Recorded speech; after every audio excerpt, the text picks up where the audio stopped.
Bienvenidos al podcast de Visibilidad ON. Hoy al podcast ha venido Pelayo del proyecto Neoyorquina. ¿Qué tal, Pelayo? ¿Cómo Bien, estamos?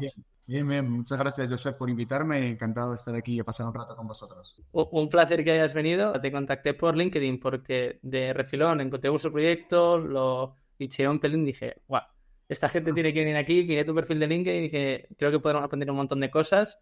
Accediste, así que te agradezco un montón que quieras compartir vuestra vivencia, ¿no? También me decías que habías escuchado algún podcast que habíamos grabado con otro profesional del sector. Sí. Y la idea es esto, ¿no? Que como nos compartas para que otro profesional se pueda nutrir y entre todos intentemos sacar píldoras de aprendizajes. Ok, pues nada, muchas gracias a ti y nada, espero aportar algo ahí a la comunidad de Visión Phone. Seguro que sí. Entonces, para que te sitúen un pelín, ¿no? Preguntas rápidas que solemos hacer al principio del Ok. podcast, que es tu rol. Ah, tu Bueno, negocio. soy el CEO y el fundador de La Neoyorquina, que es una marca de alimentación que tenemos aquí en Oviedo, en Asturias. Aquí tenemos la fábrica y las oficinas. Y bueno, como comentamos antes fuera de micro, pues aparte del e-commerce, pues vendemos a supermercados y a tiendas de alimentación, hoteles y demás. ¿Qué porcentajes representa el e-commerce y los otros canales de venta? Aproximadamente en el último año el e-commerce nos pesó como un 12% o así, ¿no? La verdad es que no para de crecer, pero es verdad que también, pues gracias a todo el trabajo del equipo, crecemos también en supermercados y hoteles y demás, ¿no? Pero el e-commerce no para de crecer, la verdad. Ese 12%, ¿el otro porcentaje se reparte directamente a supermercados o cómo se dividiría? Sí, puede que sea como un 40-50, sobre todo supermercados, y luego el resto es pues hoteles, tiendas más pequeñas o restaurantes, algún distribuidor o también algo de exportación que estamos haciendo ya, como un 5% o así, ¿no? Pero casi lo más importante para nosotros son los supermercados, ¿no? Porque en los supermercados, claro, cuando entras en un supermercado entras en muchos puntos de venta y al final la facturación pesa mucho, ¿no? Un supermercado como el Campo, Carrefour o, bueno, cualquiera de estos potentes te da de alta un producto, pues al día siguiente estás en 700 tiendas o en 800. Entonces, o sea, como creces de manera muy exponencial. No es verdad que cuesta mucho entrar, pero cuando entras se nota mucho la facturación. A nivel de evolución del proyecto, entraremos en qué supuso el hecho de entrar en esa tipología de supermercados a nivel de volumen y también todo, cómo se traduce esto en la P&L. Pero antes de entrar por aquí, explícanos también en detalle qué es el proyecto, es decir, qué producto vendéis al consumidor. Bueno, a ver, ahora ya vendemos alguna cosa más, ¿no? Pero el core de nuestro negocio es la granola, ¿no? Es con lo que empezamos y por lo que somos más conocidos y me atrevería a decir que somos líderes en granolas artesanales en España por la cantidad que vendemos, por las líneas de producto diferente que tenemos, ¿no? De más de 13 referencias de granolas. Y esto fue el core del negocio, ¿no? Fue como lo empezamos, con lo que empezamos a hacer. Ahora también tenemos unas barritas de fruta prensada, tenemos otro producto que se llama Overnights, que es avena con proteínas, un producto más enfocado al público más fit o, bueno, como quieras llamarlo, ¿no? Pero sobre todo el core del negocio es la granola, ¿no? Bueno, básicamente, que creo que todo el mundo hoy en día sabe. Al principio teníamos que explicar qué es la granola, pero hoy en día pues casi todo el mundo lo sabe, ¿no? Básicamente es copos de avena horneados y a partir de ahí pues puedes jugar con un montón de recetas, ¿no? Las tenemos con chocolate, las tenemos con aceite de oliva, con pasta de dátil, con azúcar moreno, depende del gusto de cada uno, con diferentes frutos secos. Las tenemos ecológicas, las tenemos gluten free, hay un montón de referencias y de variedades, ¿no? Pero básicamente es avena horneada con frutos secos. Genial. Para que tengamos la foto también, ¿no? Magnitud del proyecto. ¿Cuántas personas están en el proyecto? Bueno, en eso, mira, es un poco curioso. Nosotros ahora mismo somos 17 personas. Es verdad que yo sé que cuando se habla en el contexto de los e-commerce o de las startups de hoy en día, ¿no? Nosotros no encajamos muy bien quizás de lleno en esos perfiles porque de esas 17 personas nosotros tenemos a 14 fabricando, ¿no? La mayoría de las compañías con las que nosotros competimos en realidad no son fabricantes, o sea, fabrica un tercero y se dedican pues al marketing y a las ventas, ¿no? Que está muy bien, es una opción que yo valoré incluso al principio, pero nosotros somos fabricantes. Eso es algo que se vuelve positivo, yo creo que a largo plazo, o por lo menos esa fue nuestra apuesta. No sé, quizás a otros les vaya bien de otra manera, ¿no? Pero esa fue nuestra apuesta. Pero claro, sí que es verdad que nosotros tenemos mucha parte del equipo y mucha parte de los recursos que le metemos a la marca en la planta de producción, ¿no? Entonces, en realidad, hay 17 personas, pero que 13, 14 personas están fabricando los productos. Entraremos también a nivel de organigrama y de operativa de ejecución, porque creo que es muy interesante. Y aquí hay dos playbooks, ¿no? Que es lo que estás comentando. Un gran foco en la parte más de go-to-market y de venta, sin contar tanto la parte operativa de producto, externalizándolo, o también como otros proyectos que han pasado por el podcast, donde el foco desde un inicio ha sido en producto y esto a largo plazo te permite tener mejores márgenes a nivel de, bueno, de canales de venta, que es lo que también hablaremos, y que obviamente después tengas un mayor control incluso de la propia calidad del mismo o la propia innovación. Hablaremos de ello porque el propio producto es el marketing de la misma empresa, ¿no? Años del proyecto. Mira, a ver, en realidad también es un proyecto peculiar en ese sentido. Nosotros fundamos la compañía en 2017, pero bueno, dedicamos los 2 primeros años, porque bueno, yo tenía otras actividades de hostelería y otras cosas a las que me dedicaba. Empezamos a operar, digamos, en serio, pues más o menos en 2019 o así, ¿no? Que fue cuando empezamos ya pues a formar el equipo y demás. Los primeros años fueron un poco de preparación de las instalaciones, bueno, que no son las mismas que tenemos ahora, son otras que teníamos antiguas que se nos quedaron pequeñas. Pero bueno, fue un poco de preparación, ¿no? No estábamos haciendo una labor comercial, no estábamos extendiéndonos, estábamos preparando un poco el proyecto, viendo por dónde atacar los mercados y centrados en otros negocios, en otras cosas que en ese momento me ocupaban. Genial. Entonces, teniendo claro la dimensión del equipo, los años que lleváis ejecutando el mismo, la facturación más o menos del año pasado. Nosotros el año pasado ya superamos el 1.000.000 euros y estamos facturando 1.200.000 aproximadamente. Eso es a cierre de 2024, ¿no? La previsión es doblarlo, triplicarlo este año o el siguiente, siguiendo un poco más o menos el crecimiento mismo que estamos teniendo los años anteriores. Sí, aquí también entraremos esto, ¿no? En la evolución del proyecto, que supongo que ha influido bastante. Una vez ya tienes toda la parte de operativa de fabricación, los diferentes canales de venta que habéis podido abrir, pero una vez ya tienes toda la operativa montada y el producto es bueno, aquí ya sería esta segunda fase, ¿no? De ir abriendo canales de venta y posibilidades de, bueno, toda la parte de omnicanalidad, ya sea supermercados, marketplaces, web propia, etcétera. Entonces haremos en ello porque creo que es un punto interesante de este proyecto la parte de comentar bien el canal, ¿no? Que es la de distribución. Volvemos ahora, ya tenemos una foto del proyecto. Hablemos de ti. Porque al final está muy bien, ¿no? La evolución, personas, tal, pero al final los fundadores o el rol como tal que estás ejecutando a día de hoy, que es el de CEO, has llegado aquí por alguna razón, ¿no? Entonces me gusta mucho hablar de, ostras, pues tu evolución. ¿Dónde empieza todo? A nivel de carrera profesional, así que tú quieras mojarte, pues yo empecé por aquí, esto... A ver, realmente yo soy un poco de formación autodidacta, ¿no? Yo estudié Derecho, pero lo dejé en segundo. Y ya empecé a hacer negocios, ¿no? Durante mucho tiempo, más de 10, 12 años, estuve haciendo pues, negocios de hostelería de todo tipo, pues, hoteles, discotecas, restaurantes. Eso fue lo que me ocupó la mayor parte de mi carrera, ¿no? Me enseñó un montón de cosas. De hecho, seguimos manteniendo una empresa de hostelería que tiene tres locales en Oviedo, en Asturias, y de los que se ocupa mi mujer y mi hermano. Y ahora estoy un poco fuera de ese proyecto porque estoy completamente centrado en el día a día de la neoyorquina. Pero durante mucho tiempo me ocupó, ¿no? El abrir esos locales, el de llevarlos a cabo, el de trabajarlos, ¿no? Y básicamente desde que dejé la carrera en segundo de Derecho es lo que he hecho, montar negocios, algo incipiente al principio, trabajé para otros, pero cosas muy, vamos, para librar 3 meses o para librar 6 meses, un verano, cosas así, ¿no? Pero la verdad es que casi nunca he trabajado para terceros, he trabajado por mi cuenta desde que dejé de estudiar, el 98% del tiempo. Aquí viendo en LinkedIn hay la parte de Per Se Café y la piel del tripulante. Sí, okay. ¿Esto qué es? La piel del tripulante es un local de copas que tenemos en Oviedo y el Per Se Café es un local de también café y copas, un sitio que abre todos los días. Es la parte de hostelería, ¿no? Que hablabas. Sí. Son los negocios de hostelería que mantenemos. Yo he abierto y cerrado y vendido unos cuantos aparte de estos, ¿no? Pero digamos que estos los mantenemos, ¿no? Y estos, la gestión de estos locales, el día a día de estos locales, aunque de vez en cuando pues siempre tienes que hacer algo, ¿no? Porque además a mí la verdad es que me gusta la hostelería, siempre me ha gustado. Pero bueno, la gestión diaria de estos sitios, pues tenemos un equipo que lo lleva, ¿no? Hay un gestor, está al cargo del equipo y del día a día y demás. Sí, para también dar un contexto, ¿no? Yo en mi caso también he tenido la experiencia de trabajar en hostelería en hoteles y cuando pasas también a servicios, o en tu caso no, que ahora es producto, también Sí. cambia, ¿eh? Es otro tipo de exigencia de proyectos, digamos, porque es de lunes a domingo, sobre todo los fines de semana, y la intensidad que suponen, ¿no? ¿Por qué iniciasteis estos proyectos? A ver, yo siempre soñé con ser empresario, siempre, vamos, lo conseguí desde el principio, aunque sea a pequeña escala, pero lo conseguí, ¿no?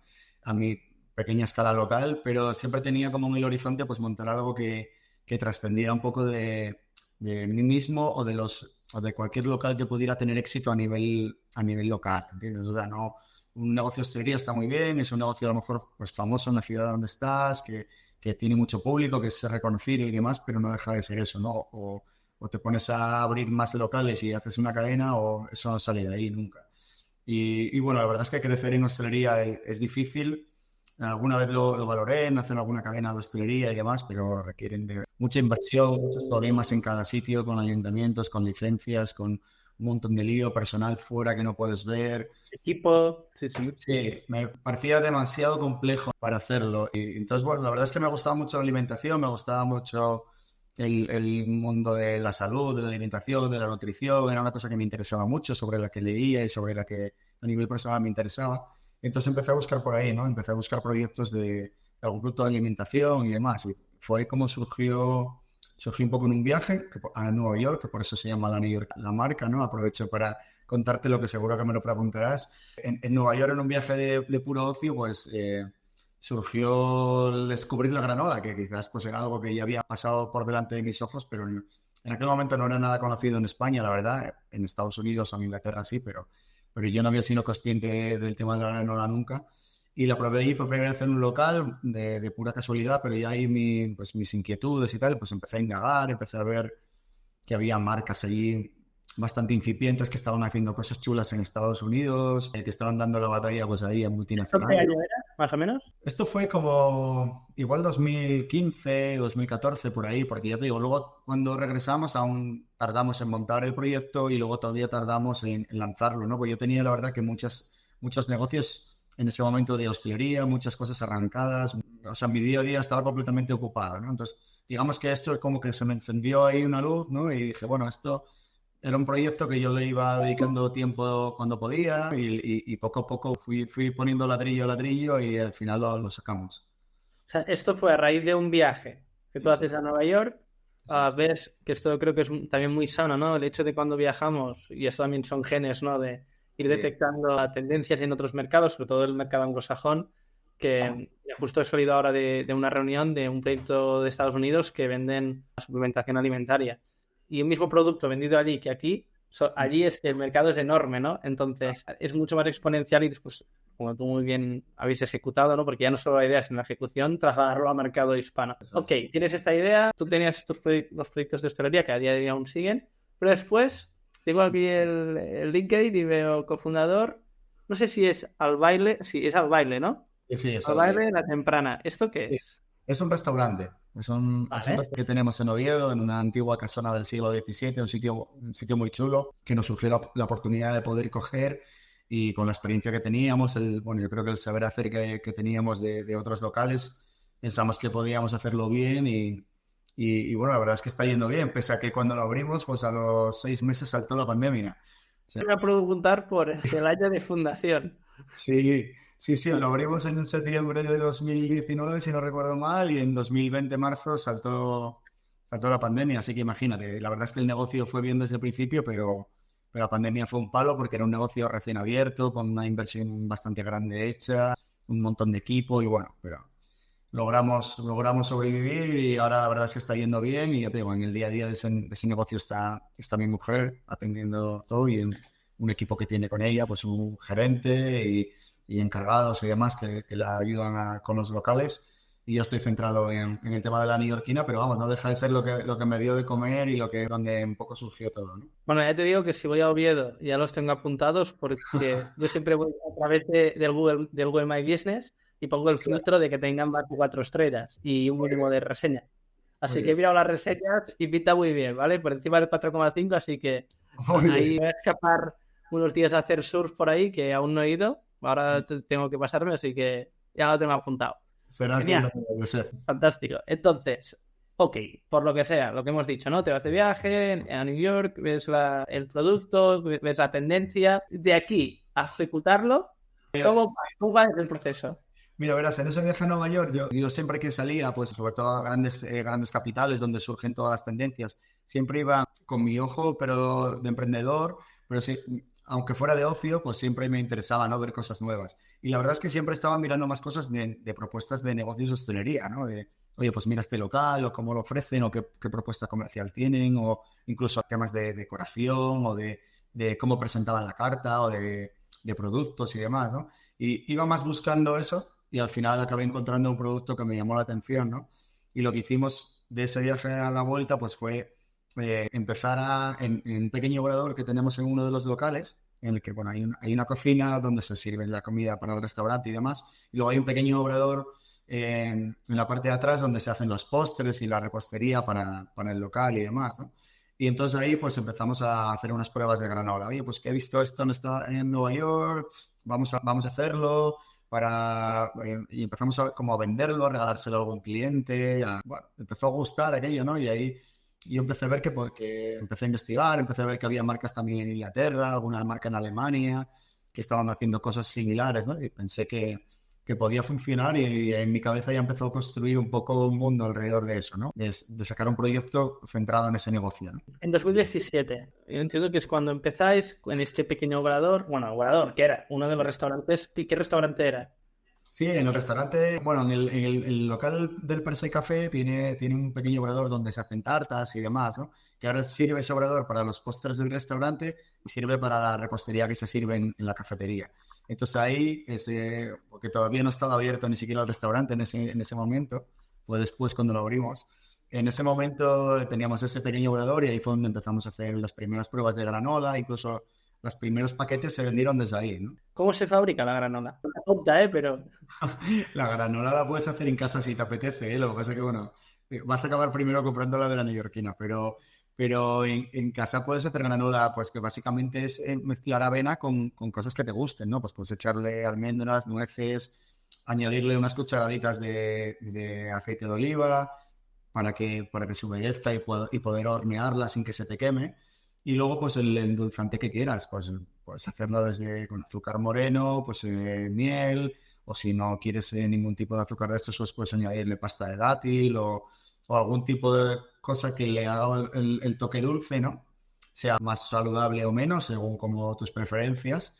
Y simplemente eso se extiende en una bandeja y se hornea, ¿no? Luego a partir de ahí, como te decía, nosotros hacemos granolas como el que hace un buen arroz, o sea, es coger la base que es la avena y luego añadirle cosas y hacerlo con mimo. Entonces, claro, tú puedes hacer un arroz con muy malo o muy bueno, ¿no? Ahí está la diferencia de los ingredientes que le eches, del cariño que le dediques y demás, ¿no? bueno, aquí está eso de siempre, ¿no? La receta de la Coca-Cola Eso y, es, y cada maestro tiene sus truquitos. Entonces, eso es. ok, este 2017, lo que tú decías, ¿no? Empezamos a arrancar, hacemos unas pruebas, yo también estaba full con la hostelería, que esto no va de, mira, pues ahora me ha venido el venazo y me voy a hacer avena, sino que entiendo que es una evolución progresiva de 2 años.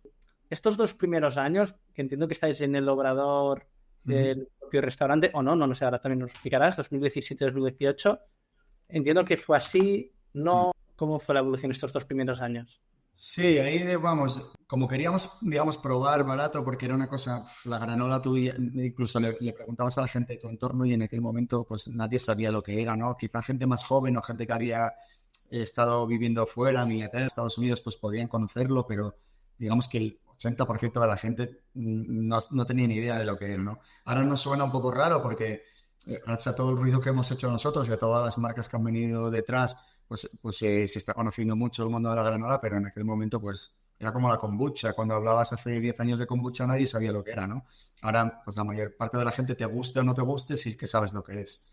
Pues la granola ocurría un poco igual. Entonces yo no le veía mucho recorrido a hacer grandes gastos. Bueno, además mi cabeza estaba en los proyectos de hostelería, teníamos ahí, bueno, mucho trabajo en el día a día, la verdad que nos iba bien y estábamos muy ocupados con eso, ¿no? Entonces mi cabeza no estaba muy segura de poder dedicarle muchos recursos a esto, entonces empezamos a hacerlo y dije, bueno, lo primero que tenemos que hacer es una marca atractiva, ¿no?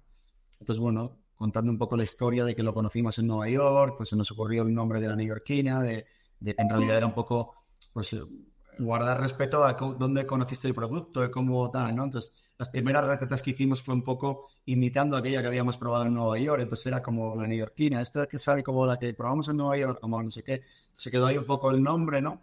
Empezamos tal y yo lo que dije, mira, no vamos a hacer grandes gastos porque yo sí que quería hacer un producto que fabricáramos nosotros, eso lo tenía claro. Dije, vamos a empezar haciéndolo en este pequeño obrador, vamos a gastarnos un poco más de dinero pues en la imagen, ¿no? En el crear el concepto, el branding de la marca, el packaging y demás. Y ahí metimos el primer dinero, ¿no? El primer dinero que desembolsamos fue en hacer una página web que no tiene nada que ver con la que está ahora. No era un e-commerce ni siquiera, no se podía comprar el producto, solamente era una web de imagen, no era un e-commerce al uso. Y nos gastamos el dinero pues en el branding, ¿no? En el packaging, ¿Esto fue en 2018 ya?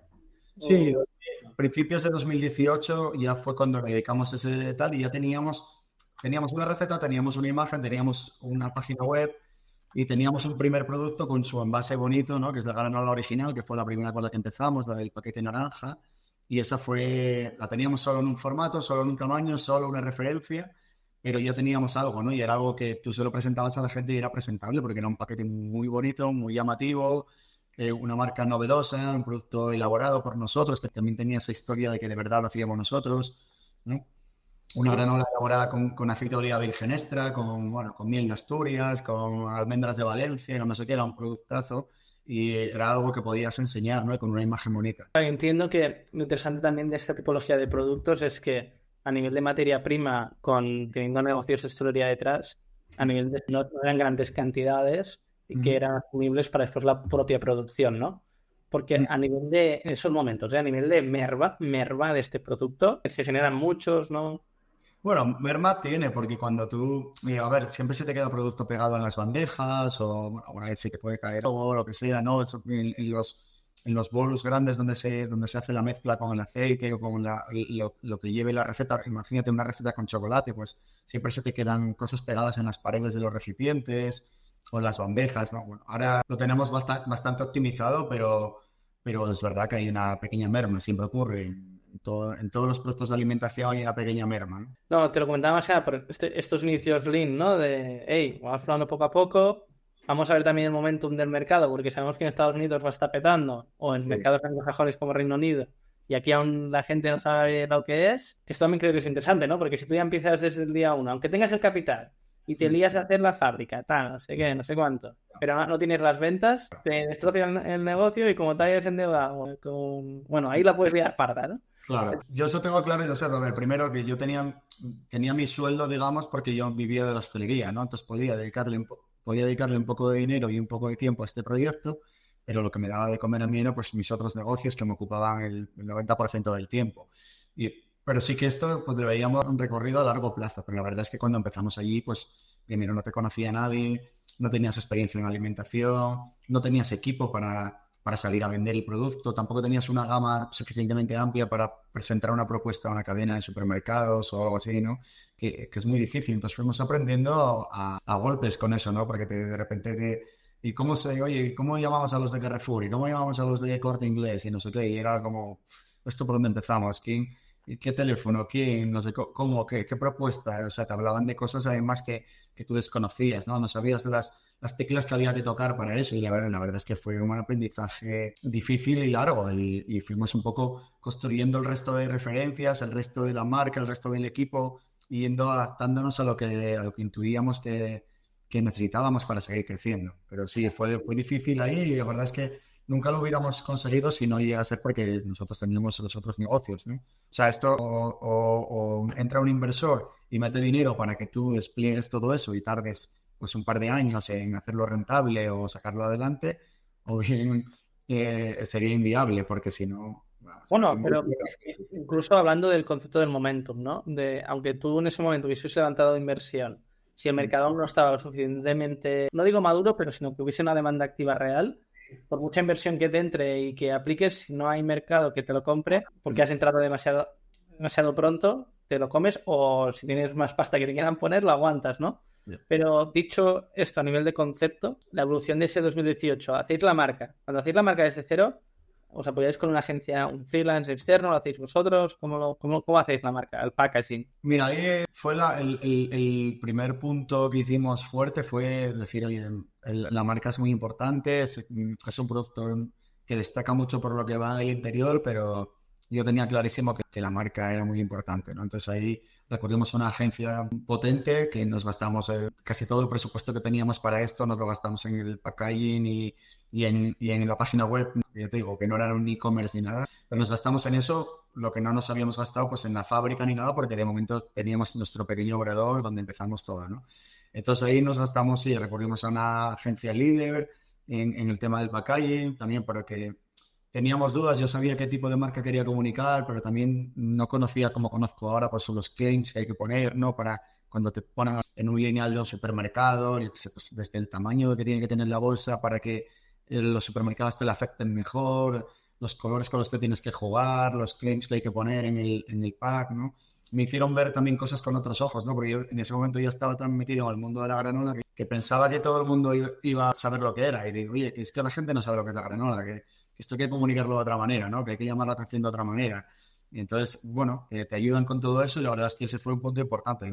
Nosotros nos gastamos casi todos los primeros presupuestos iniciales en branding y en packaging y en todo eso, ¿no? ¿Cómo se elige una? Porque entiendo, esto es una agencia creativa, Sí. ¿no? ¿Cómo la elegiste? Bueno, la verdad es que pues, me di un poco cosas que me gustaban de marcas de alimentación, ¿no? Concentrándome en eso ya, porque si te pones a mirar a nivel general, pues te vuelves loco, ¿no? Porque hay 8.000 agencias y unas son buenas en una cosa y otras en otra, ¿no? Por ejemplo, branding pues es algo muy general. Puede haber branding de una clínica dental y que sea fantástico, pero no aplica para lo nuestro, ¿no? Entonces lo que me centré es un poco, oye, ¿qué marcas de alimentación realmente me gustan o me parecen atractivas, sean de España o de otro sitio de Europa? Y vamos a ver quién ha hecho esto, ¿no? Entonces, bueno, ahí localicé unas cuantas, pedí presupuestos y al final nos quedamos con una. Creo que es un puntazo lo que estás diciendo a la hora de escoger incluso ya cualquier profesional o agencia externa, de detectar proyectos que lo están haciendo bien incluso en otros sectores dentro del segmento de la alimentación, Sí. o incluso inspirarnos en competidores directos de pues, anglosajones y trasladar obviamente a nuestra cultura y obviamente tus valores y que encaje, ¿no? Porque a veces también, a veces como fundadores, ¿no? Por mucho que queramos comunicar algo, si tampoco encaja en nuestra forma de trabajar o de ser, muy complejo, ¿no? Entonces, escoges esta agencia de branding, lo ejecutan en 2018, y ahora sí, 2019, ¿qué pasa? ¿Cómo evoluciona? Bueno, ahí empieza a crecer más, ahí nos tenemos que cambiar de obrador porque ya estamos vendiendo en alguna gran cadena, aunque, bueno, estas cadenas a veces no es tan fácil como que te metan en el lineal sin más, ¿no? Sino que muchas de ellas te proponen a veces in and outs, que llaman, que era un concepto que yo, de la primera vez que me lo dijeron, me sonó chino, ¿no? Que es como es como algo que hacen ellos, que es como que dan en determinados momentos entrada a alguna marca nueva en alguna de los sectores de la tienda y hacen una prueba, ¿no? Entonces te dije, oye, pues mira, te vamos a poner en un especial que tenemos de productos españoles durante un mes y luego, pues cuando pase el mes, analizamos las ventas y de estos 100 productos que han entrado, me invento que sean 100 o 50, los que sean, pues estos 5 se van a quedar en el lineal porque realmente se han vendido especialmente bien y demás, ¿no? Entonces, ya, aunque sea con in and outs o tal, pero ya habíamos conseguido entrar pues en el Corte Inglés, en Carrefour y demás, y entonces ya no, nuestro pequeño obrador ya no daba para eso, ¿no? No teníamos ni dónde guardar las materias primas ni nada, ¿no? Entonces ahí nos cambiamos a un pequeño sitio que estuvimos en el intervalo antes de estar en la fábrica donde estamos ahora, ¿no? Que estuvimos un par de años y fue justo en ese 2019, también fue un año bastante loco porque tuvimos que trasladar ahí todo, reformar el espacio, que ya era un espacio pues, de unos 200 metros, solo para fabricar granola y ya no había negocio de hostelería ni había nada, solo era para eso. Tuvimos que contratar a gente porque que ya estaban ahí solo para eso, ¿no? No hacían otras cosas de los negocios de hostelería ni demás. Entonces ahí, bueno, pues ya tuvimos que conformar el equipo, tuvimos que dedicar recursos a construir esa fábrica o los hornos, las salidas de ventilación y un montón de cosas, envasadoras y demás, ¿no? Y dedicarle recursos a eso, pero es de verdad que ahí ya vendíamos, ya teníamos clientes y ya empezábamos a facturar. Aquí hay un gran salto, ¿no? Por lo que he visto de estos 2 primeros años, 2019, de cambio de obrador, todo lo que supone esto, entrada en supermercados, también lo que supone esto a nivel de producto, calidad, también hablaremos, ¿no? De certificados alimentarios Ujú. etcétera. Hablemos primero del cambio de obrador. Ok, os decidís cambiar. Ya estabas comentando que en el propio obrador que estabais ya habíais contratado a personas solo para el proyecto. Sí. Entonces, cuando hacéis este cambio de obrador y escogéis este nuevo, ¿qué buscáis? ¿Qué checklist de decir, vale, necesitamos esto mínimo? Bueno, ahí lo que queríamos ya era un sitio en el que bueno, lógicamente que tuviera una zona específica para la materia prima, otra para los envases, que pudiéramos acondicionar una zona para hacer el obrador, ¿no? Y una pequeña zona para la oficina diminuta que teníamos allí. Pero bueno, ya buscamos un local, la verdad que lo encontramos bastante rápido. Y ya, bueno, ya te digo, en ese momento ya estábamos vendiendo en Hipercore y en Carrefour, aunque fuera con in-and-outs o de manera así temporal, pero bueno, la verdad es que ya teníamos grandes clientes y bueno, para cumplir las certificaciones sanitarias, alimentarias, todo eso ya, o sea, necesitabas un sitio departamental, digamos, ¿no? Ahí está el doble reto, ¿no? Que te digo, muchas empresas con las que competimos o incluso empresas en las que nos hemos fijado en otros países, en realidad no fabrican, lo que hacen es crear una marca en marketing y ventas. Pero para nosotros el reto era el doble, porque ahí te tenías que poner, pues ahora, vamos a pensar la fábrica, vamos a pensar cómo está mejor, qué local es el apropiado, sácate licencias, sácate permisos, mira a ver que si este horno sí, el otro no, ¿sabes? O sea, como que yo siempre digo que te tienes que poner muchas chaquetas cuando eres emprendedor, ¿no? Te pones la de recursos humanos, financiero, la de marketing, la de no sé qué, pero es que ahí te tenías que poner la de ingeniero agroalimentario y diseñador de espacios industriales también, ¿no? Para hacerlo lo más eficiente posible. Entonces era todo un reto, pero bueno, lo conseguimos y la verdad es que yo ahí ya empezaba a intuir y estaba seguro que sería temporal, con lo cual buscamos un sitio que pudiéramos acondicionar rápido, que nos sirviera para un par de años o así, ¿no? Y digo, bueno, si conseguimos escalarlo un par de peldaños más, este sitio se nos va a quedar pequeño y tampoco vamos a gastar mucho. Todo lo que instalamos que sea factible de llevárselo al siguiente sitio que vayamos, ¿no? Tanto los hornos como la maquinaria y demás, ¿no? Lógicamente, bueno, siempre te dejas algo en las instalaciones que tienes que acondicionar, pero también las estás usando, así que pensamos en algo de vamos a gastar poco, que nos sirva y a ver si conseguimos escalar y en 2 o 3 años irnos a un sitio más grande. Bueno, aquí también se denota la experiencia que tenéis en hostelería en la abertura o incluso cierre de locales, ¿no? Porque al final cuando Sí, tú abres un local, toda sí. esta parte de mobiliario, la cocina, donde van el stock de los propios restaurantes, entrada y salida de producto, se aplica a vuestra casuística, que en este caso es un obrador o una fábrica, ya incluso hablando a nivel de escala de producción. Pero a raíz de esto, hablemos de las certificaciones, porque tú venías de hostelería Ujú. y tienes que aprender a hacer una fábrica de granola. Primero, ¿cómo lo haces? Es decir, ¿cómo aprendes de ello? ¿Buscas por Mira, ahí? lo que comentas es muy interesante porque a mí la hostelería, como te decía, que aparte de que me gusta, me ha enseñado muchas cosas porque en la hostelería tienes, aparte de que haces muchos contactos con mucha gente a la que tú puedes pedir consejo, ¿no? Porque estás todo el día tratando con clientes, ¿no? Y pues al final acabas teniendo muchísimos contactos personales. No es como otro negocio que te puede ir muy bien, pero que tú estás en tu oficina y tratas con 4 clientes que son súper gordos, pero con 4. Y pues, sin embargo, los terroristas todo el día viendo gente diferente, ¿no? Igual que hay muchos a lo mejor no te aportan nada, pero pues, siempre tienes el teléfono de alguien al que preguntarle, oye, necesito esto, oye, estoy preparando esto, échame una mano, ¿cómo puedo hacer esto? ¿Quién puedo llamar? No sé qué. Entonces ahí tienes esa parte de un montón de contactos, ¿no? De conocimiento. Luego, por otra parte, tienes lo que tú decías, pues el estar acostumbrado pues, a diseñar espacios, a cómo funcionan mejor, tanto de cara al público, como es el caso de hostelería, pero también de cocinas interiores. Oye, ¿cómo es más eficiente esta cocina? ¿Por dónde va a evacuar mejor la ventilación? ¿Cómo cumplimos la normativa? ¿Cómo no sé qué? Esas cosas estábamos familiarizados con ellos. Y incluso a mayores de eso, la hostelería también nos ayudó en el sentido de combinar sabores, ¿sabes? Porque tú estás acostumbrado a preparar la carta de un restaurante con un jefe de cocina, o una carta de cócteles con un barman, o una carta de cafés con un barista. Entonces estás acostumbrado a probar cosas, a ver qué sabores mezclan mejor también. Todo eso nos ayudó, ¿no? La hostelería también te da mucho pie a conocer propuestas de otras marcas, porque siempre te están llamando comerciales para, oye, que tengo un nuevo vino de una bodega nueva que no sé qué, que te voy a llevar la presentación. Oye, que tengo una cerveza artesana que hacen unos chicos de Badalona que te voy a llevar la presentación para que la veas. Entonces siempre estás viendo como cosas nuevas, te estás alimentando de todo eso, ¿no?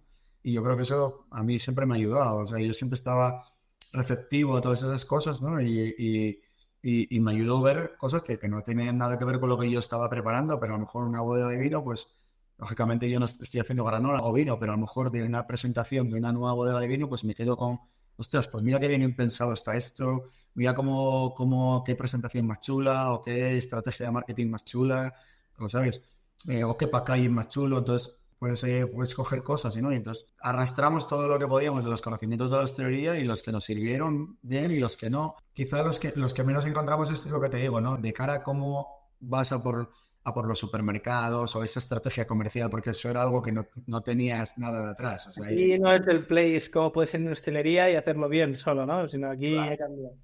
claro. Entonces, claro, los supermercados y todo esto pues tienen un idioma especial, tienen una forma de que tienes que entrar con ellos de una forma que tienes que adaptarte a sus maneras de trabajar, tienes que comprenderla, ¿no?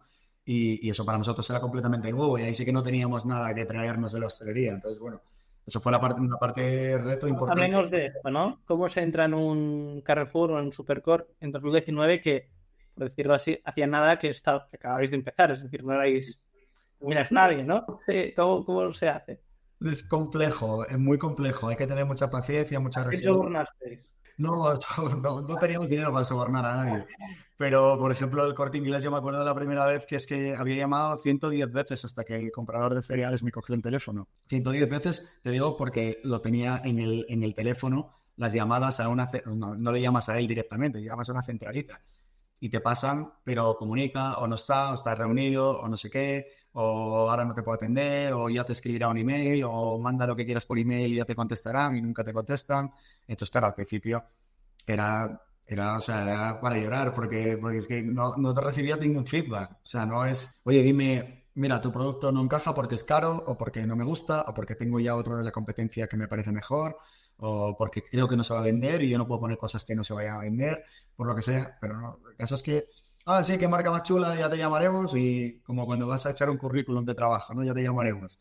Y ahí se quedaba la cosa, porque no eras nadie. Entonces, los espacios en los lineales de los supermercados están muy competidos. Entonces ellos también funcionan mucho de que les muestres una propuesta, que les muestres datos, ¿no? Oye, pues mira, esto está en esta cadena, se vende X, pensamos que tu cadena se puede vender X más uno, pensamos que podemos hacer crecer tu sección, ¿no? Las secciones, por ejemplo, pues de todas las secciones de los supermercados grandes, de la que nos compete a nosotros, que es la de cereales, están medidas por rentabilidad. Entonces, el que es el responsable de la categoría de cereales tiene que presentar unos ratios de rentabilidad a su jefe, digamos, ¿no? Y dice, oye, pues mira, mi sección crece un 5%, mi sección es rentable, mi sección o sea, está despertando el interés de los consumidores, ¿no? Claro, tú no le puedes ir a tu jefe y decirle, mira, es que vendemos menos cereales que nunca, es que nuestra sección pierde dinero, es que, pues te dirá tu jefe, pues está... Para entenderlo, es decir, lo que estamos diciendo aquí es que yo tan naif de cómo funcionan los supermercados, ¿eh? Es que cada posiblemente lineal tiene como un gerente, digamos, incluso, y como consecuencia va presentando unos reports por todos los supermercados que tienen, entiendo. Sí, bueno, Voy a contactar con unos. el super, los supermercados tienen unos equipos de compras enormes. Entonces, pues hay un responsable general, ¿no? Un jefe de compras general. Lo normal, casi todos están organizados así. Y luego hay responsables de categoría que llevan, pues tú puedes llevar droguería, el otro puede llevar refrescos y bebidas, el otro lleva vinos y cervezas, otro lleva cereales y galletas, otro lleva lácteos. Entonces, cada uno se ocupa de tratar con los proveedores de eso que le compete, ¿no? Y de negociar, pues, precios, acuerdos, quién entra, quién sale, que es difícil entrar, pero también te pueden dar de baja, ¿eh? Porque tú a lo mejor logras convencer al comprador de que tu producto va a funcionar, pero si a los 3 meses ahí ven los números y dice, este producto para mí no es rentable porque tienen que venderse mínimo no sé cuántas unidades y se están vendiendo no sé cuántas menos X. Y te saca igual que te metió. Entonces, siempre estás ahí en esa cuerda floja, ¿no? La cosa es que tú a la vez que empujas esa rueda, tienes que empujar la rueda y que la gente reconozca la marca, que la gente te vaya a buscar, o sea, tienes que ir alimentando el marketing, alimentando el reconocimiento de marca, ¿no? Entonces, bueno, claro, al principio tienes pocos recursos para todo eso y puedes empujar lo que puedes empujar, entonces no es Bueno, fácil. aquí está que el producto sea bueno. Es decir, Sí, que apuestas por que la fabricación, claro, hay como los dos playbooks, ¿no? El eso, foco en creación de marca y su contrato a la fabricación, foco como es nuestro caso en la producción y aquí el hecho, obviamente, aquí el tema es que el producto sea bueno y que poco a poco haya esa recurrencia y boca a oreja y todo lo que se haga de marketing, que ahora hablaremos, suma, ¿no? Sobre todo para la parte del e-commerce. Dicho esto, entráis en el Corte Inglés en 2019. También has dicho el Carrefour, ¿no? ¿O no? Sí, sí, no fue todo a la vez, pero sí, primero fue el Corte Inglés en el Club del Gourmet al principio, ahora estamos en los lineales de Hipercore, pero al principio en el Corte Inglés el acuerdo fue para entrar en las tiendas del Club del Gourmet, fue las primeras donde estuvimos, y luego un poco más adelante, 3, 4 meses más adelante, si no recuerdo mal, entramos en Carrefour. Vale. Antes, durante este periodo de 2019, ¿dónde vendíais el producto como tal antes de entrar a estos supermercados? ¿En la propio Obrador?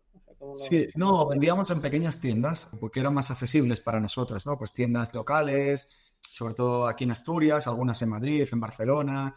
Y luego ahí empezamos a detectar que, pues, que son las grandes capitales, son la zona del Mediterráneo, en las islas, en Baleares, en Canarias, había mucho más conocimiento de la granola que quizás en la zona norte, ¿no? Porque también viven más extranjeros y más turistas y demás, ¿no? Entonces, aparte que, bueno, o gente más joven, no sé los motivos exactos, pero sí que empezamos a ver bueno, que había más conocimiento y más interés. Entonces, también, bueno, empezamos con el Instagram o el Facebook en aquel momento que tiraba más de lo que tira ahora, ¿no?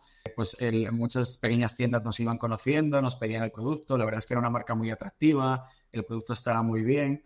Y en esas pequeñas tiendas, pues con eso empezamos a las primeras ventas. Ya te digo que eso no da para vivir ni para crear un equipo porque yo me dedicaba a otras cosas que era lo que me daba de comer, ¿no? Pero bueno, ya veías que el producto rotaba, que se vendía bien en esas tiendas y lo que seguíamos ahí es peleando por intentar conseguir alguno de los grandes clientes que ya te diera un poco más de visibilidad, ¿no? Porque para nosotros era muy frustrante, por ejemplo, cuando empezábamos a comunicar en Facebook, en Instagram y demás, te escribía gente, oye, que vivo en Sevilla y ¿dónde puedo comprar el producto? Hostia, pues en Sevilla en ningún lado.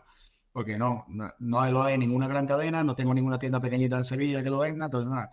De hecho, ni siquiera al principio teníamos el e-commerce, ¿no? Que lo hicimos luego. O sea que al principio en ese sentido fue difícil. Luego cuando ya entras en una cadena grande, pues oye, vete al Carrefour que lo tienes en Carrefour. No, que también está ahora curioseando en Instagram, porque Sí. como tú comentas, ¿no? Es decir, 2019, ostras, ya el hecho de entrar en supermercados, ya Sí. estabais vendiendo en tiendas más pequeñitas. ¿Estas tiendas cómo entráis? Primero, obviamente me imagino, ¿no? Porque os encuentran, os contactan, pero ¿trabajáis con algún representante, algún comercial? ¿O ibais a alguna feria? No, sí, empezamos a ir a alguna feria, empezamos a ir a Alimentaria, fuimos la primera vez, creo que fue 2018 o 2019, ¿no? Lo que es bianual, no sé si se celebró en el 18 o el 19, fuimos a Alimentaria y también conseguimos algún distribuidor, ¿no? Por ejemplo, en Canarias, en Ibiza, conseguimos un distribuidor. Entonces, claro, luego ya estabas en más sitios que incluso tú ni conocías, porque el distribuidor era el que se ocupaba de repartir el producto, ¿no? Y eso, pequeñas tiendas, algún distribuidor, incluso empezó a surgir alguna cosa incipiente de algún otro sitio de fuera de España, ¿no? Y ahí empezó un poco, sí, a crecer. La verdad que las ferias también nos ayudaron mucho, ¿no? Aquí hubo la importancia como tú comentas, ¿no? De ir a una feria como la Alimentaria, 2018 supongo, ¿no? Porque 2019 se había la pandemia y tal, también no sé si bueno, da igual. El hecho es que y fuisteis a la feria por primera vez, el contacto de un distribuidor que al final ya tiene su cartera de clientes, le gusta, le interesa el producto y eso obviamente a nivel de producción y de escalar el proyecto os ayuda un montón, ¿no? En este momento os salís de la propia tienda que os compra solo a vosotros, sino que en distribuidores. Genial. Esto ya nos da una idea de esta primera fase, supongo, ¿no? Del primer año que ya entráis en supermercados, que esto a nivel de operaciones, claro, en el momento que entráis en un primer supermercado, entráis en un segundo, ¿cómo influye esto en la producción de las operaciones de la empresa? Algunos aprendizajes aquí en esta primera fase. Bueno, ahí el sitio, el segundo obrador que tuvimos, la verdad es que estaba bastante bien organizado, bastante bien pensado y nos aguantó más de lo que pensábamos. Y hubo una cuestión no sé si teníamos pues 4 hornos pequeñitos al principio, hubo que comprar algún horno más, llegamos a tener incluso creo que 6 o 8 en aquel obrador. Bueno, pero ya no era una inversión tan grande, ¿no? Ya tenías la instalación, tenías el sitio de comprar un ordenador, o sea, un horno y enchufarlo, digamos, ¿no? Porque teníamos la instalación eléctrica preparada para ello y las conexiones hechas. Y fue un poco, bueno, adecuar un poco la producción a eso. Quizás entró una persona más o dos en la producción en aquel momento para dar abasto a todos los pedidos y bueno, adecuar un poco quizás en la segunda bueno, el primero nada, era muy testimonial, ¿no? Pero el primer obrador que tuvimos, pues adecuarlo un poco a todo eso, ¿no? Pero meter algo más de maquinaria, pero bueno, ahí la verdad es que la pequeña gran primera inversión, que era el primer obrador propio, ya estaba hecha, ¿no? Entonces, bueno, hubo que ampliar un poco la maquinaria y demás, pero bien. A nivel de catálogo de producto, en ese momento, más o menos, ¿cuántas referencias teníais? Teníamos 4, si no recuerdo mal. Teníamos la original, que fue la primera con la que empezamos. Cuando ya estábamos en el segundo obrador, lo que teníamos era la granola Pink, que era de chocolate blanco. Y luego, en su día, para entrar en Carrefour, empezamos a fabricar granolas ecológicas, ¿no? Porque, bueno, el comprador de Carrefour pues, le gustaban mucho nuestros productos, pero digamos que en el lineal de convencional, como lo llaman ellos, pues no tenían espacio, pero sí que estaba bastante accesible para entrar en el lineal de bio, porque Carrefour en ese momento estaba ampliando mucho las referencias en ecológico, en aquel momento.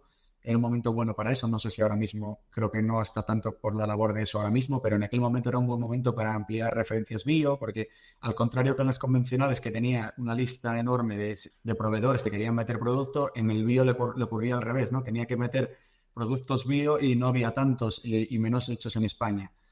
Entonces ahí, bueno, fuimos bastante ágiles, empezamos a fabricar productos bio, que eso también requiere pues una certificación especial, requiere departamentar digamos, hacerlo en horas diferentes. O sea, si tú fabricas convencional no puedes fabricar ecológico a la vez, ¿no? Tienes que a lo mejor pues fabricar el convencional por la mañana, hacer una limpieza y por las tardes fabricarlo la parte ecológica, ¿no? Esto entiendo que es por la contaminación cruzada que puede haber cuando se está operando uno, que fue como la olla donde había el otro, ¿no? Es Eso como es, una ¿no? sanidad.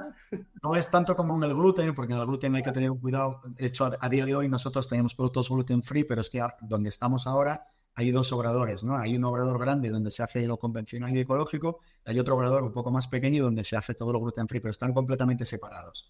Pero en aquel momento no teníamos gluten free, lo que teníamos era convencional y ecológico, lo que hacíamos era convencional por la mañana, que se vendía más o teníamos más clientes, y la parte ecológica la hacíamos por la tarde. No es tanto la contaminación cruzada, sino que tienes que trazar y porque te lo auditan todo eso, ¿no? De que todos los productos que utilizas para esas granolas ecológicas, lógicamente, son ecológicos, ¿no? Entonces hay un sello europeo y hay un organismo local que te audita y te controla de que estés utilizando realmente los ingredientes ecológicos y te da la certificación, ¿no? Bien, entonces entiendo que esto ya empieza a ir evolucionando, 2018, hay la marca, 2019, este nuevo obrador, entráis en supermercados. Hablemos de esto, pero bueno, este periodo que hubo de la pandemia, ¿no? Cómo os afectó y después también las siguientes fases de 2022, 2023 y a este año. Que cierran el país, supermercados obviamente siguen abiertos, aunque los primeros días nadie quería salir de casa. ¿Cómo evoluciona? Bueno, también obviamente vuestra fábrica, todas las operaciones, ¿cómo evoluciona? Porque entiendo que la hostelería aquí Claro. en los hoteles los cerraron. Pues mira, eso fue el punto de inflexión total, porque yo ahí hasta ese momento todavía estaba muy centrado en los negocios de hostelería, pero claro, al cerrar completamente los negocios de hostelería, pues tuvimos suerte porque ya habíamos hecho el e-commerce como unos 6, 8 meses anteriores. Habíamos hecho un cambio importante, ¿no? Que había sido pasar de una página en la que era simplemente la imagen de marca y demás a crear un e-commerce de verdad. O sea, el e-commerce lo hicisteis antes del cierre. La pandemia, sí, sí. Muy bien. Ya habíamos empezado a trabajar porque ya habíamos visto que había interés por eso y ya habíamos empezado a trabajar en el e-commerce antes de la pandemia. Entonces ahí empezó a crecer, el e-commerce se multiplicó por 3, el interés de los supermercados por este tipo de productos también despuntó. Yo, por otro lado, no tenía nada de ocupación con la hostelería porque todo estaba cerrado a cal y canto, con lo cual podía centrarme, digamos, 100% en este proyecto, no tenía otro remedio, ¿no? Entonces ahí fue un punto un poco de inflexión, ¿no? Y digamos que yo siempre digo que realmente operar en serio, nosotros operamos desde 2020 porque es cuando yo estoy al 100%, cuando empezamos a conformar un poco el equipo, pues un director comercial, un director de exportación, no sé qué, que no estaban esas figuras antes, ni siquiera yo dedicaba todo el tiempo a esto antes. Entonces entiendo que arrancáis el e-commerce y ahora sí ya aprovecho que este es el Sí. tema. Y el e-commerce como tal, ¿cómo arrancáis? ¿Con qué tecnología? La primera e-commerce que tuvimos fue un PrestaShop y la ¿Vale? verdad es que tengo que decirte que, claro, hay que ponerse en el contexto de aquel momento, ¿no? Yo era muy escéptico con el e-commerce, no porque no creyera en el comercio online y todo lo contrario, porque, o sea, solo hacía falta salirse un poco de España para ver que España era la punta del iceberg de todo lo que estaba por llegar y yo creo que todavía no se ha visto ni el 20% de lo que está por llegar en el mundo del e-commerce, ¿no? Lo que yo era escéptico era en el sentido de mi producto, porque era un producto relativamente barato, que digo, que pensabas con sentido común, y dices, ¿quién va a pagar 5 euros de envío o 6 por comprarse una cosa de 4 euros o de 5? ¿Sabes? Que era, bueno, el precio medio, digamos, de algunas de las granolas, ¿no? Entonces digo, es que no sé, vas a pagar 12 euros por un paquete de granola que te lo puedes comprar en el supermercado, que está debajo de tu casa. Y entonces, bueno, yo era escéptico en ese sentido, ¿no? Pero es verdad que cada vez se vendía más, fuimos incorporando herramientas, fuimos incorporando pues, el envío gratuito a partir de 30 euros, fuimos metiendo packs, fuimos viendo que cada cosa que le retroalimentábamos y que lo pensábamos bien, el e-commerce nos la devolvía, ¿no? Entonces, ahí fue otro aprendizaje totalmente nuevo, porque yo nunca había tenido un comercio online, es un idioma que tú conoces bien y que es muy particular, ¿no? De conceptos, de puntos que hay, de tecnología, de conceptos que hay que tener en cuenta, de qué teclas tocar, ¿no? Y que yo tuve que aprender de todo eso, ¿no? Y tuve que un poco rodearme, pues buscar a las personas adecuadas para que me ayudaran con todo eso. Pero la verdad es que yo veía que cada vez que nosotros hacíamos una mejora o implementábamos algo en el e-commerce, al mes siguiente se vendía más y se vendía más. Y lo bueno de los e-commerce es que tienes métricas de todo. Entonces, oye, que has metido dinero en email marketing y míralo aquí de vuelta. Que has metido dinero en Google Ads y míralo aquí de vuelta. Que has metido dinero aquí está de vuelta. Entonces, veías que unas cosas tenían más repercusión, otras menos. Lógicamente, habría un montón de cosas que mejorar, ¿no? Pero veías que los puntos que le aportabas te los devolvía. También creo que va muy hilado por lo que comentabas a raíz de 2018-2019, que hacíais toda la parte también de redes sociales, de creación de marca, que era un producto de nicho que puede que a unas tiendas, lo que comentabas de Sevilla, ¿no? Pues esa tipología de canal directo también lo que te permite, ¿no? Vender a un cliente que puede que sea muy fan de la marca, pero por X o por Y no te lo puedo comprar. Y Claro. también es un servicio real, ¿no? El hecho de enviar un producto a tu casa, incluso solo por el hecho de que no tienes que pasar por el súper. Claro. Obviamente lo estoy viendo en extremo, pero también da a entender esto, ¿no? Que al final esa tipología de productos que de cara al cliente le das un servicio, porque como tal lo es, y también de cara a la marca el hecho de comunicarte directamente a través también de una base de datos los valores de la misma, ¿no? Entonces montáis este PrestaShop, que a día de hoy ya entraremos, no estáis, por lo que he estado viendo a nivel de código, ahora entraremos en ello. Entonces, se cierra toda la hostelería, te haces foco en el proyecto. 2021, ¿cómo es la evolución? En el 2021 fue el año de más crecimiento, se triplicó prácticamente. Se triplicó porque ya te digo, ya le dedicamos mucho tiempo, muchos recursos. Hombre, siempre digo que crecer cuando estás abajo es fácil triplicar algo, ¿no? Es difícil triplicarlo cuando ya tienes unos números muy, muy grandes. Pero bueno, en aquel momento, claro, también el interés por la granola empezó a despertar, ¿no? Ya más gente lo conocía, el e-commerce crecía, el marketplace que luego hablamos, pues Amazon compañía entró fuerte en España y también estaba creciendo mucho en ese momento. ¿Estabais en Marketplace, sí o no? Yo creo que fue 2021 más o menos cuando lo incorporamos, si no recuerdo mal. ¿En cuál? En Amazon. En Amazon, sí, sí. Ahora estamos en alguno más por ahí, pero a nivel Europa y demás, bueno, Carrefour sabes que tienen Marketplace también, en alguno más por ahí, en Mirabia, bueno, determinados, ¿no? Pero Amazon es el principal, digamos que es el 80-90% de nuestras ventas. Y sí que nos costó también, ¿eh? Fue un aprendizaje incluso mayor, si me apuras, que el del e-commerce, porque yo recuerdo... Una pregunta rápida. Cuando hemos hablado del 12%, ¿también aquí metías toda la parte de comercio online o ponías el e-commerce y Amazon, o sea, Marketplace es otro porcentaje? Amazon puede que esté pesando ahora un 3 un 4% a lo mejor sobre la facturación. Números del año pasado, la verdad es que no para de crecer, pero no esa parte del e-commerce, ¿eh? Vale, la parte del e-commerce. Vale, genial. Entonces entráis en Marketplace y todo lo que supone a nivel burocrático, operaciones con Amazon. Y cuando entrasteis en Amazon, ¿lo hicisteis in-house? ¿Trabajasteis con una agencia? Lo hicimos in-house en un primer intento que vimos que era imposible porque no conocíamos muy bien los detalles, pero luego empezamos a colaborar con una agencia, sí, sí. Ahora esa agencia no lo lleva, lo ha llevado hasta hace muy poco, ahora no lo lleva concretamente, sino porque ya tenemos una persona, digamos, in-house que más o menos lo domina y lo que hacemos es pues tener una bolsa de horas con ellos y cuando necesitamos alguna asistencia pues nos ayudan. Pero durante, digamos, los 2 años que hemos tardado en de verdad consolidarlo y tener unas ventas representativas en Amazon, sí que estuvimos trabajando con agencias. Sí. Aquí entramos en el tema del servicio, es decir, que puede que el usuario esté acostumbrado a hacer su pedido de forma sencilla a través del canal de venta de Amazon y no vaya al supermercado y por ende es otro canal de venta, ¿no? Que hablaremos mucho de esto, teniendo en cuenta también vuestra evolución natural, lo que estamos hablando ahora del proyecto, ¿no? Genial. Aquí también entiendo que el e-commerce va evolucionando, seguís con el PrestaShop, vais ejecutando toda la operativa a nivel de redes sociales, email marketing. En ese momento, ¿estabais trabajando el canal de Google? ¿Hacíais algo de Google Ads, SEO? Poco, lo que hicimos en un primer momento incipiente fue, bueno, tener las palabras, digamos, las búsquedas, ¿no? De granola o de tal, bueno, porque habíamos sido los primeros en empezar en España con esto y tal, y teníamos un poco seguidas esas palabras, y fue un poco más así. Luego sí que empezamos con el Google Shopping, pero eso fue quizás ya más finales de 2021 o por ahí, ¿no? En un primer principio lo que hicimos fue un poco digamos que la búsqueda por palabras, ¿no? Que la gente que realmente quisiera buscar granola nos encontrara. Luego empezamos un poco más adelante con el Google Shopping. Bueno, ¿esto mismo lo hacíais también con una agencia? Sí, lo hacíamos con una agencia, con Bendito Dilema, que es la agencia con la que nos lleva todo el e-commerce y con la que trabajamos el email marketing y todo esto. Y lo hicimos con ellos, sí. Genial. Entonces, para dar contexto, aquí el foco desde un inicio, lo que decías, creación de producto, un producto bueno, esto obviamente suma la recurrencia, suma la recomendación y todo lo otro ayuda. Que creo que también es un punto interesante, ¿no? Que a veces el hecho de puedes hacer Google Ads, SEO muy bien, redes sociales muy bien, pero si el producto es una mierda, es como ponerle un ventilador. Creo que esto es un punto clave de, obviamente, toda la evolución del mismo. Y ahora sí, cerrando la ecuación. Nos plantamos nos saltamos 2022. ¿Pasó algo anecdótico en 22? O... Sí, no, bien, sí. Vale, entonces saltamos a 2023, año actual. ¿Cuál es el contexto actual?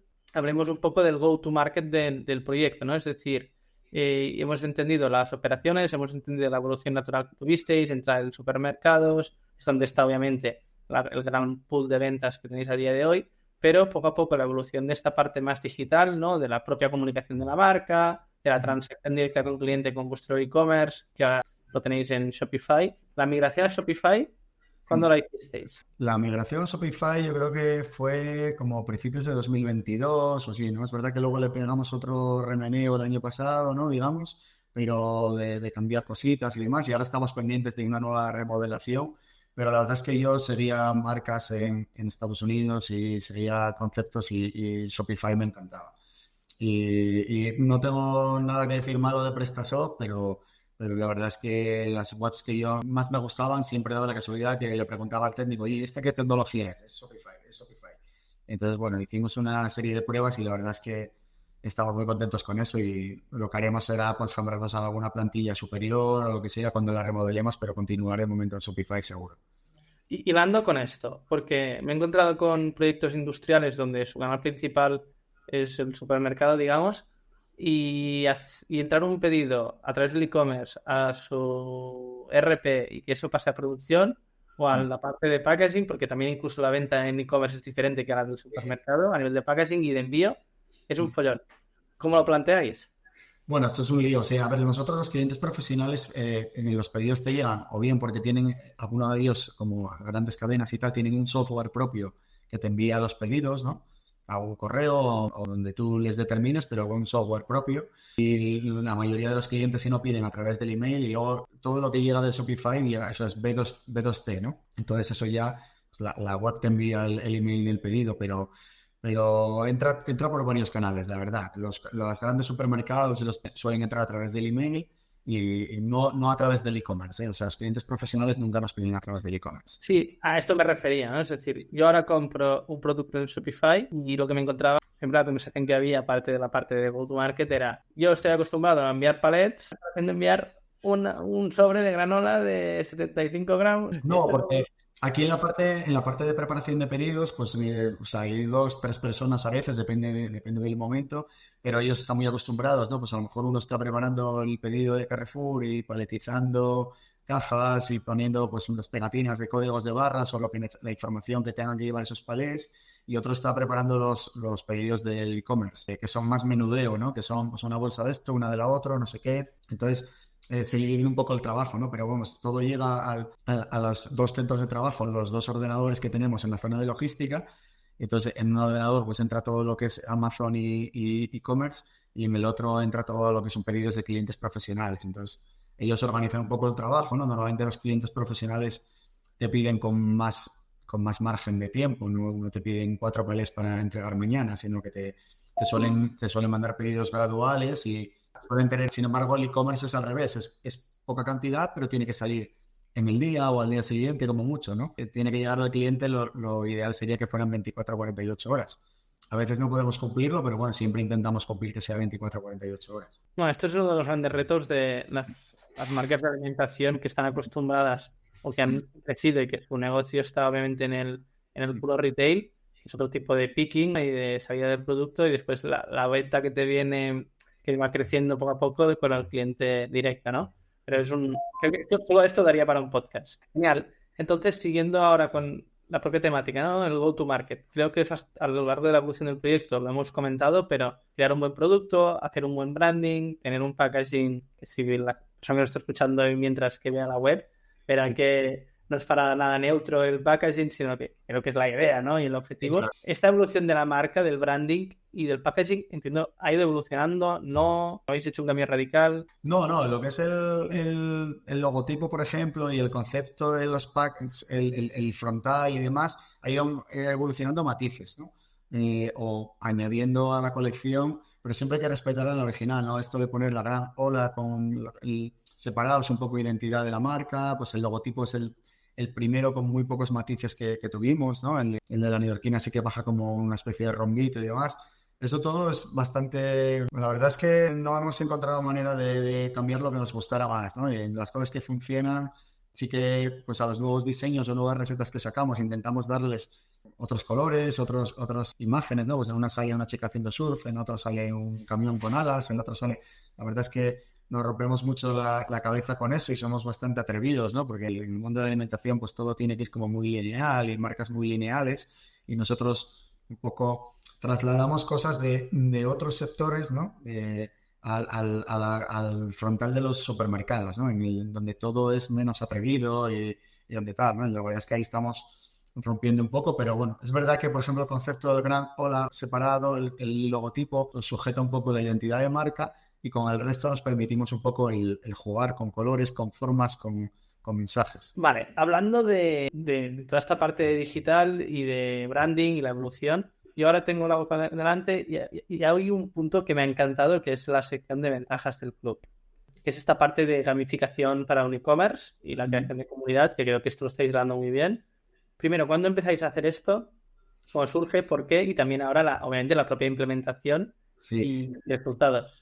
Es bastante reciente, creo que hace unos 6 meses o así que lo hemos puesto, ¿no? Y lo que te comentaba un poco hace unos minutos, ¿no? Que lo que vemos es que cada vez que le metemos cosas al e-commerce, pues nos lo devuelven, ¿no? O sea, los clientes lo agradecen. Entonces empezamos a hacer el email marketing y nos devolvió en ventas. Empezamos con el tema del club para cuidar a los clientes o la suscripción que tenemos para que te ahorres producto, ¿no? Para que te ahorres dinero en las compras. La verdad es que fuimos implementando esas aplicaciones que Shopify te permite y nos dieron muy buen resultado. Hace unos 6 meses que lo probamos y la verdad es que hay mucha gente que lo está utilizando, ¿no? Esto es cuando hay una serie de acciones pues, que recomiendes a un amigo o por comprar o por seguirnos en Instagram, pues el e-commerce te va dando puntos, ¿no? Y luego los canjeas en un código y los aplicas en tus descuentos. Y la verdad es que pensábamos, bueno, vamos a probar. Sabes que estas aplicaciones a veces te ofrecen una prueba gratuita de un mes, ¿no?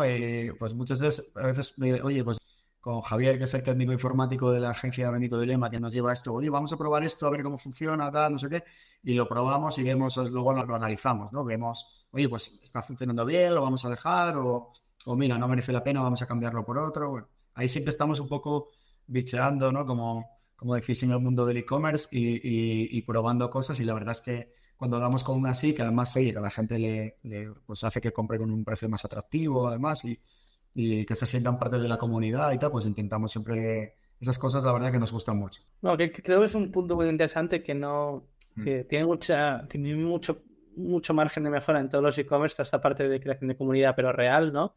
La creación, llámale un club, llámale sea, pero al final este programa de gamificación del hecho de tú haces X acciones en el e-commerce o en redes sociales y por ende pues te recompensa, ¿no? Creo que es muy interesante incentivar esto, ya que ese es el gran punto, ¿no? Es el hecho de que tú a nivel productivo vayas mejorando el producto sea bueno, pero incentives que directamente el cliente te compre a ti, a nivel también de marca y de feedback directo, es fantástico, porque aquí ya no estás, esto es claro, ¿no? A nivel de la cadena de valor, te estás soltando toda la parte de distribución, directamente vas al cliente y toda la interlocución que puedes tener. Claro. A día de hoy, si tuviésemos la ventanita para ver cómo trabajáis, a nivel de organigrama, sacando esas 14 personas que hemos comentado que están en producción, a nivel de marketing, ¿cómo os organizáis? A nivel de marketing, mira, nosotros tenemos una persona en el equipo y yo también, la verdad es que es un tema que me gusta mucho y estoy bastante volcado en la parte del marketing, ¿no? Es una de las chaquetas que no he dejado. Y luego lo que hacemos es apoyarnos en 3 agencias, cada una específicamente en cosas concretas, ¿no? Nos apoyamos en una agencia para el tema de redes sociales, comunicación de marca y todo este tema de cara público, exposición pública de la marca, ¿no? Luego tenemos una agencia, la que hemos comentado ya varias veces, que nos lleva todo el tema del e-commerce, de las aplicaciones o las mejoras o rediseño de la web o cambios de imagen o demás, ¿no? Y luego hay otra agencia ahora más especializada concretamente en todo el mundo de anuncios en Meta, métricas de anuncios y demás, ¿no? Que está como muy el foco puesto en eso, ¿no? En Google Shopping y Meta y demás, ¿no? Entonces digamos que tenemos ahí como 3 agencias, cada una especializada en una sección y luego desde aquí lo que hacemos es un poco coordinar el trabajo con ellos, ¿no? Porque si no, a donde queríamos llegar requería pues tener un equipo bastante grande aquí, ¿no? Con personas muy especializadas y muy capacitadas, que eso a veces en grandes ciudades es más fácil, pero pues en un sitio como Oviedo o tal, pues no es tan fácil, ¿no? Porque sí que las hay esas personas, pero muchas están trabajando y entonces para nosotros es más fácil pues a lo mejor apoyarnos en alguna agencia especializada en un tema concreto que nosotros no dominamos y coordinar el trabajo con ellos semanalmente. Creo que aquí estás dando muchos puntos interesantes, pero aquí uno de los puntos clave en vuestra casuística es el hecho de tener 2 personas in-house en el equipo que hagan de project managers y también inculquen el producto y el mercado y el cliente a esas 3 agencias que a priori no están comunicadas entre sí, es decir, su punto de unión sois vosotros. Eso es. Entiendo que, pues obviamente, tú llevas la gorra, que estás como director de marketing o responsable.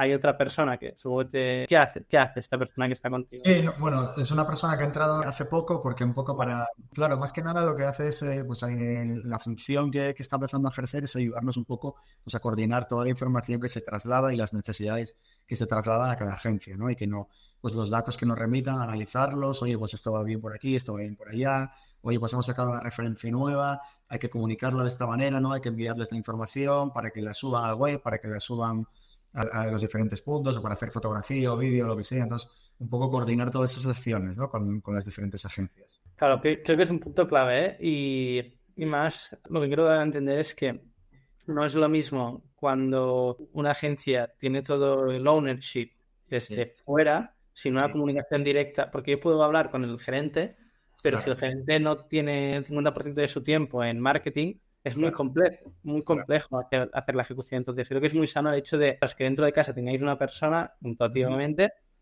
que junto a 3 agencias, que cuando hablamos de agencias hablamos de 3 personas, que una debe estar especializada en comunicación y debe tener un manager también por encima para dar una segunda opinión. En e-commerce va a hacer lo mismo, que es la técnica, pero también tiene un project manager.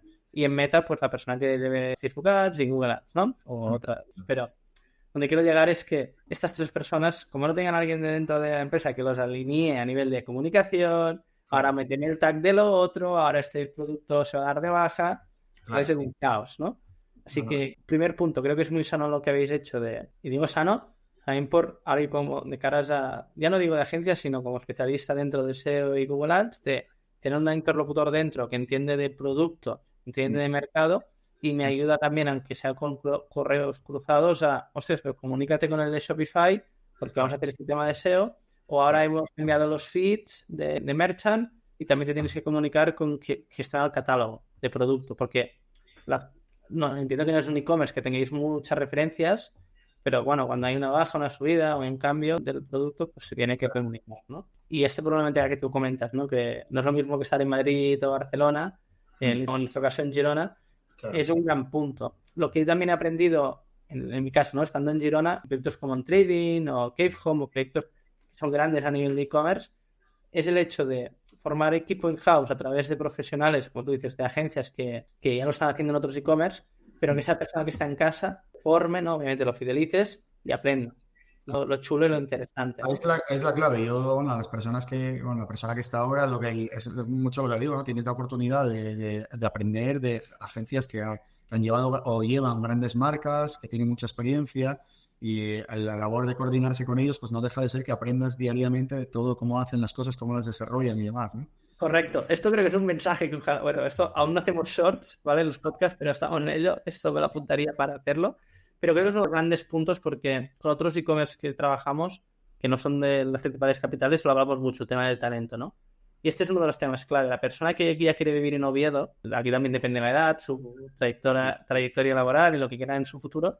Ostras, si es una persona que se quiere quedar en Oviedo y tú le das la oportunidad, la responsabilidad final de una agencia Claro, como equipo, digamos, especialista en una área, es la de formar. Aunque claro. sea ejecutar, también es formar. Por eso, en nuestro caso, hemos montado la academia.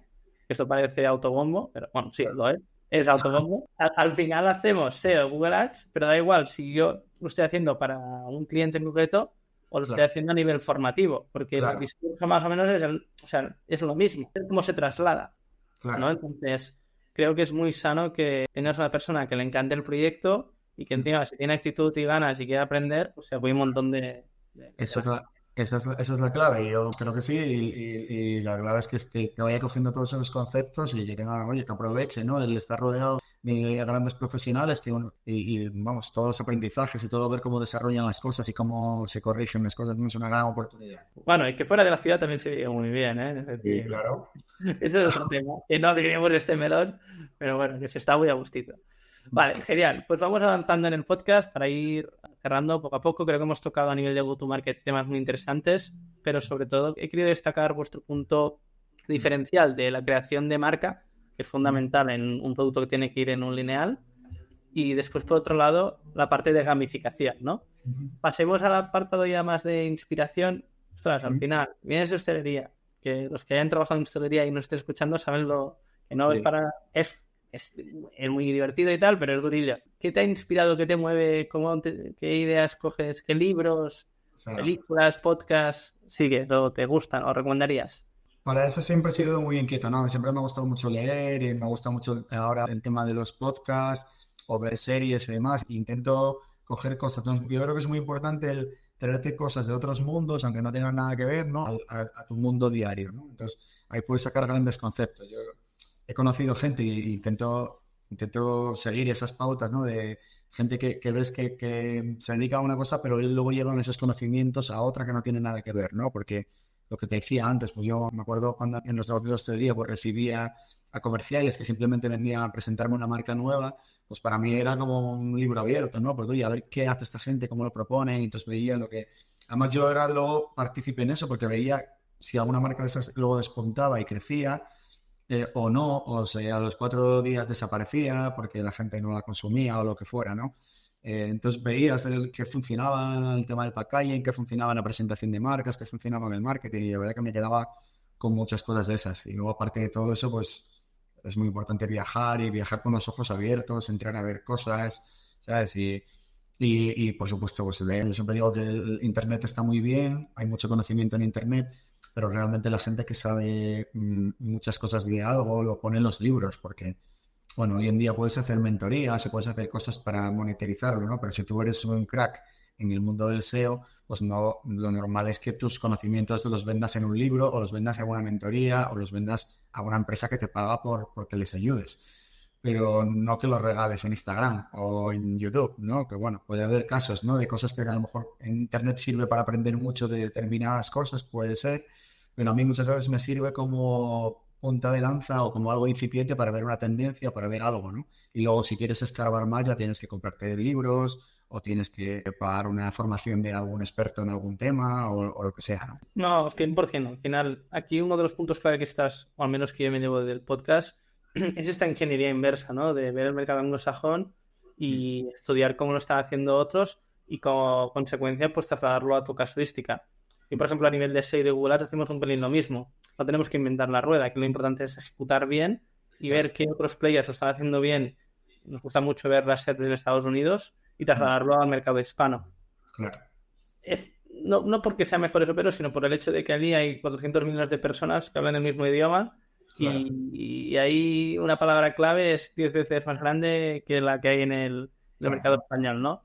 Por ejemplo, lo que nos compete ahora en el e-commerce, pues está todo más desarrollado. Entonces es un poco, ves por donde ves las cosas que pueden funcionar o que no, porque aquí vamos un poco detrás en ese aspecto, ¿no? El tema es o sea, creo que el punto clave es, a veces nos liamos mucho a la hora de hacer lluvia de ideas, o podríamos hacer eso, cuando realmente lo interesante es copiar lo que ya funciona, lo ejecutas, que ejecutando es como se aprende y obviamente lo trasladas a tu marca y a tu casuística, ¿no? Genial, pues e-commerce que te gusten, que te inspiren. No sé si me pillas un poco con e-commerce que me gusten. Pues, hombre, a ver, es que son muy obvios, pero claro, es que cuando abres un e-commerce, yo que sé, de Zara o de cosas así, es que te caes para atrás. Y que esta gente está a años luz, ¿entiendes? O sea, la verdad es que son alucinantes, porque bueno, hay e-commerce interesantes, que están bien trabajados, que funcionan bien, incluso algunos que me llaman la atención, que aunque son feos a nivel de diseño, pero que funcionan como tiros y que venden un montón, ¿no? Y que algo estarán haciendo bien, ¿no? Pues cuando tal, ¿no? Creo que si entras en la web de HSN Store, que es de alimentación deportiva, que a nivel de diseño pues no me parece atractiva, pero que vende como un tiro y funciona súper bien, ¿no? Pero claro, a mí por imagen pues me llama mucho la atención, pues estas marcas, por ejemplo, creo que Zara, que empezó muy tarde en el mundo online, se puso las pilas de una manera que les levantó por la derecha a todos, ¿no? Es verdad que tardó en llegar al comercio online, pero cuando llegó, pues la verdad es que tiene un e-commerce que es que te caes para atrás cada vez que lo ves. O sea, no. Entiendo que tienen unos recursos y tienen un equipo que no tenemos los demás, ¿no? Pero la verdad es que si hay que fijarse en algo, pues nada, te fijas en los Ferraris, ¿no? Tal cual. Ahora estaba viendo el proyecto de HSN que me sonaba y sí, es con lo que tú comentas, ¿no? Pero ¿HSN es monomarca o es multimarca? Es casi todo monomarca que yo sepa, ¿eh? Tampoco conozco mucho los detalles, pero es una web, por ejemplo, en la que yo compro a veces, porque proteínas o alguna cosa compro de vez en cuando, y es una web que funciona súper bien, pero que a nivel de diseño, por ejemplo, pues no tiene mucho que aportar, ¿no? Pero que es una web que va como un tiro y de hecho venden un montón esta gente, o sea que algo estarán haciendo bien. ¿Este proyecto es español o es de fuera? Si no recuerdo mal, es de Granada, que me perdonen si me estoy metiendo la pata, pero... Vale, pero ostras, no sabía que... Sí. Vale, pues ya bicharé para ver si los puedo traer al podcast, Sí. porque, bueno, en el sector también en todo el tema de proteínas. Si quieres me pides un contacto, porque yo en su día tuve algo de contacto con ellos, no con el gerente, pero con alguien comercial, luego tuve algún contacto, algo te puedo ayudar. Vale, genial.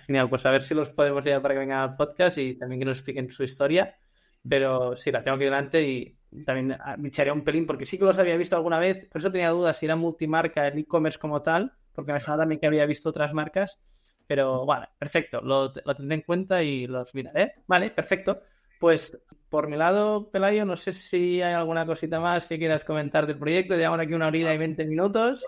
Creo que nos quedaríamos hablando toda la noche, pero bueno, otro día será más adelante, quizás, ¿no? Cuando crezcamos un poco más. Cuando hagamos un especial de alimentación, seguro que te lío porque es un gran tema y creo que hemos tocado puntos muy interesantes que la persona que tenga un proyecto similar, aunque sea en otro sector, pues seguro que se podrá llevar algún aprendizaje. Y ya te digo, por mi lado, agradecerte un montón el rato y esto, ¿dónde te podrían encontrar? Sí. Hombre, a ver, quizás donde más activo soy es en LinkedIn, ¿no? Que puedes buscar a Pelayo Pérez y enseguida me encuentras. Es quizás la red social que más utilizo. Y bueno, a nivel personal más Instagram, que estoy como Pelayo Pérez también en Instagram, pero bueno, soy menos activo, la verdad. No sé, quizás por mi edad o por mis intereses, pero la verdad que me gusta mucho LinkedIn y es donde más se suelo publicar y demás. Genial, pues lo dicho, quien quiera contactar sabe dónde encontrarte. Y la persona que nos está escuchando, agradecerle un montón el ratillo, espero que haya sido de utilidad. Que yo ya empiezo a hacer esto, es decir, de que nos den un like, que se suscriban y esas cosas, pero es lógico, porque yo cuando escribo a los profesionales tochos me preguntan, ¿pero cuánta gente te escucha? Claro. Ese es el tema, ¿vale? Entonces, si me ayudáis, os ayudo. Pues hay que darle aquí abajo like y seguir a Visibilización, que están haciendo una labor muy buena. Ese es el tema. Entonces, lo dicho, espero que os haya gustado el podcast y nos vemos en el próximo. Un abrazo. Chao. Gracias. La realidad de emprender, ¿no? Al final tienes retos profesionales, hay dramoncios, igual que en la hostelería, a nivel de personal o a nivel de intoxicaciones, que pasa ahí de todo, ¿no? Espero que no sea lo habitual en el mundillo, pero bueno. Un reto que quieras compartir, que ojalá me lo hubiesen dicho antes, y aprendizajes. Aprendizajes un montón, ¿no? A veces el meterte en un sector como la alimentación, ¿no? Pues hay que tenerlo muy claro, porque es un mundo dominado por grandes multinacionales, en el que es muy difícil acceder y demás, y ahí el aprendizaje fue porque muchas veces al principio decíamos, ostras, ¿dónde vamos, no? A competir aquí con Nestlé, con esta gente que tiene un montón de... Claro, porque uno se cree que son marcas que solo compiten en cereales, pero luego miras y tienen marcas de todo tipo. O No, sea, si tienen hasta agua, sí, sí. claro, entonces, claro, tienen negociado espacios en los supermercados, claro, me acuerdo una vez que vi una noticia de no sé qué marca de esas multinacionales, sacaba un producto nuevo de cereales y a la semana siguiente estaba en todos los supermercados. Esta gente, ¿cómo hace esto? Luego te vas enterando, ¿no? Que tienen espacio comprado en los supermercados con acuerdos comerciales con las marcas, ¿no? Entonces ponen y quitan los productos un poco que les parece, ¿no?